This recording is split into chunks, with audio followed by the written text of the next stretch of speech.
North Korea is a state in which every day of the year is subject to ideological oversight, but certain dates stand out from the rest with a force that no other element of official public life possesses. State holidays in the Democratic People's Republic of Korea are not just a chance for a day off work. They are precisely designed spectacles of power, mass mobilization, and collective emotion, through which the regime reminds every citizen each year who the leader is, what the nation is, and what its historical mission is. The most important day of the entire year is unquestionably April 15th, known as the Day of the Sun. This is the day on which Kim Il-sung's birthday is celebrated, as he was born on April 15th, 1912. For North Korean citizens, this holiday is almost religious in character, and that is not an exaggeration, but a diagnosis. After his death in 1994, Kim Il-sung was declared eternal president, which means that formally he still holds that office, and his birthday is the birthday of a living immortal father of the nation. The celebrations last all day and are accompanied by parades, concerts, fireworks displays, and above all, mass street dances involving hundreds of thousands of Pyongyang residents. Children receive sweets and small gifts from local authorities, making this one of the few moments when the regime physically materializes its paternal care toward its youngest citizens.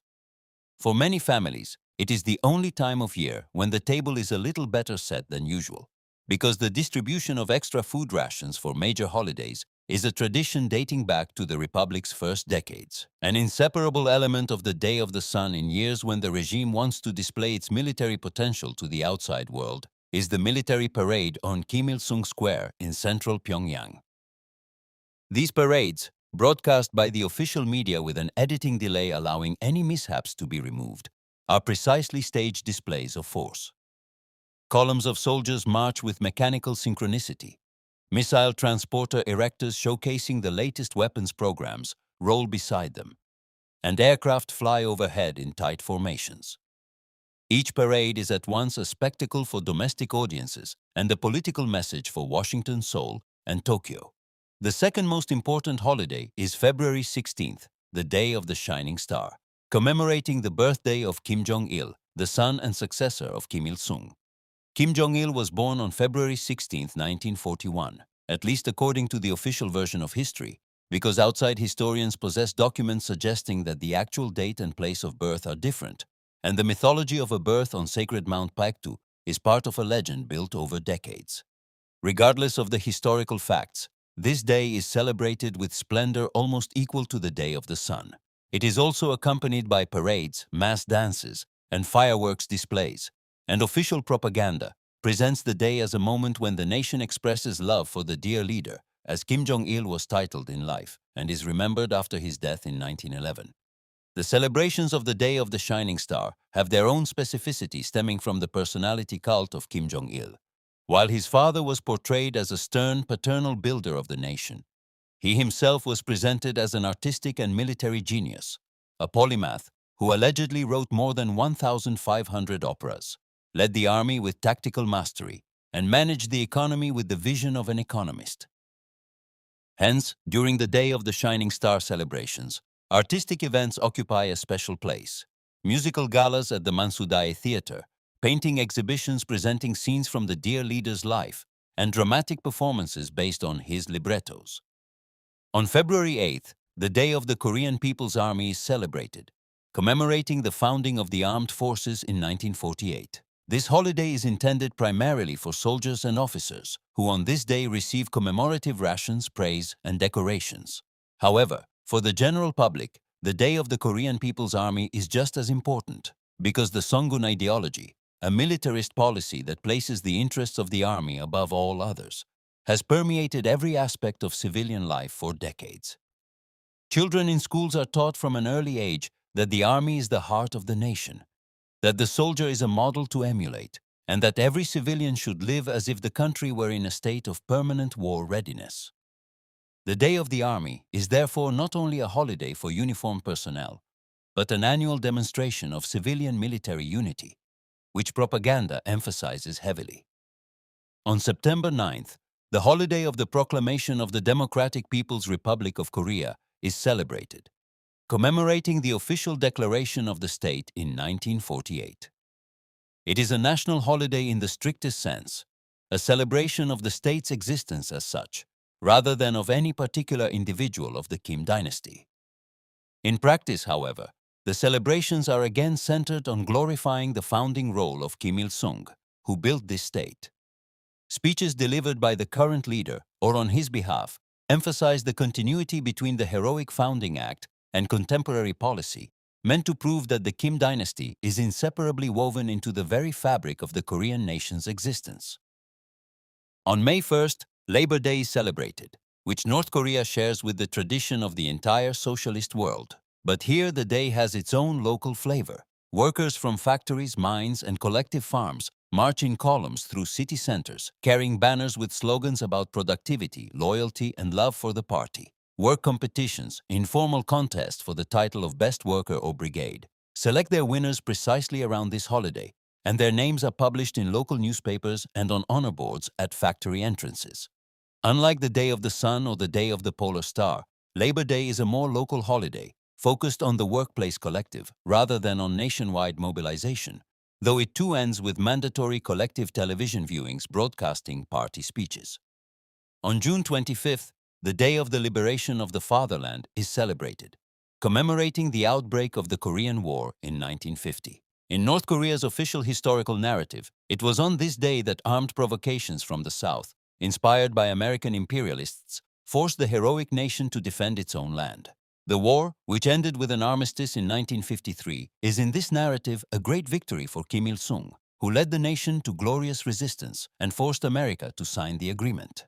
The fact that the war was actually started by the Army of the Democratic People's Republic of Korea through an invasion of the South is in North Korea absolutely inaccessible information, and the harshest penalties are imposed for spreading it.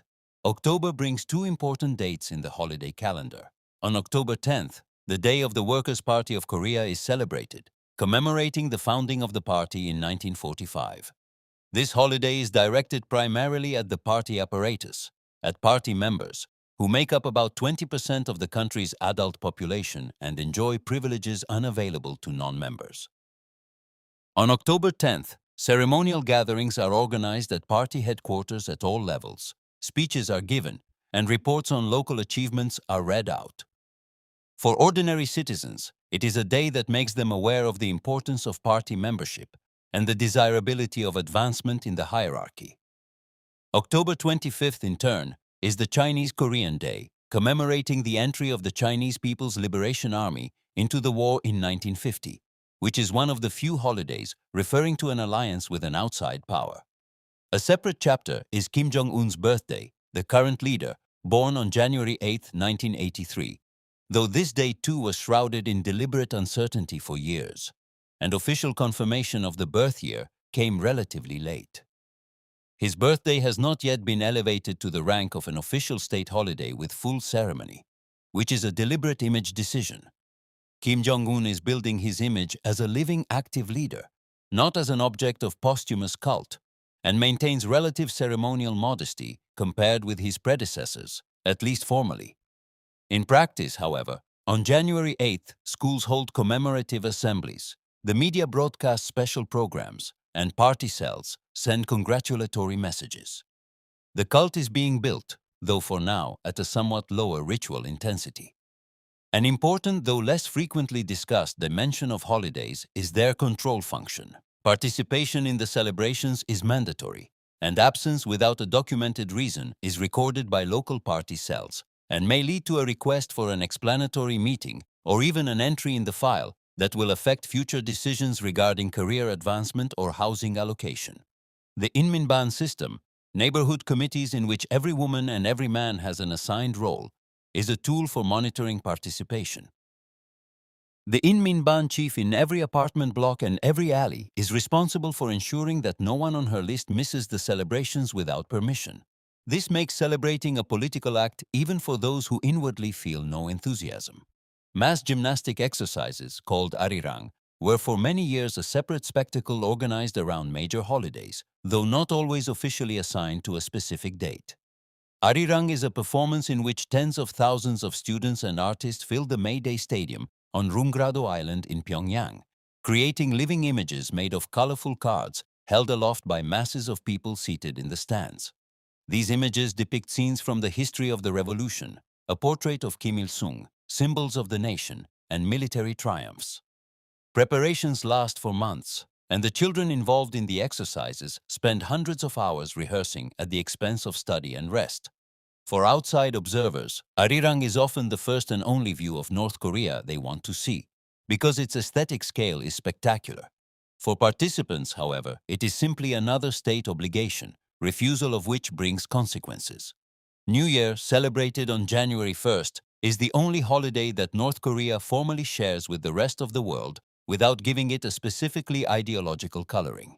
Yet even it is not entirely free of politics. The New Year speech delivered by Kim Jong-un, and earlier published as a joint editorial in the three main newspapers under Kim Jong-il, is an annual political document of the first rank. It contains economic priorities for the coming year, signals of foreign policy, and mobilization slogans for individual sectors of the economy. Analysts around the world read this speech under a microscope, looking for clues about the direction the country is heading, because it is one of the few official channels through which the regime communicates with the outside world in a way that is at least partly legible. Hit the like button, subscribe, and turn on the bell. The next video is already waiting for you.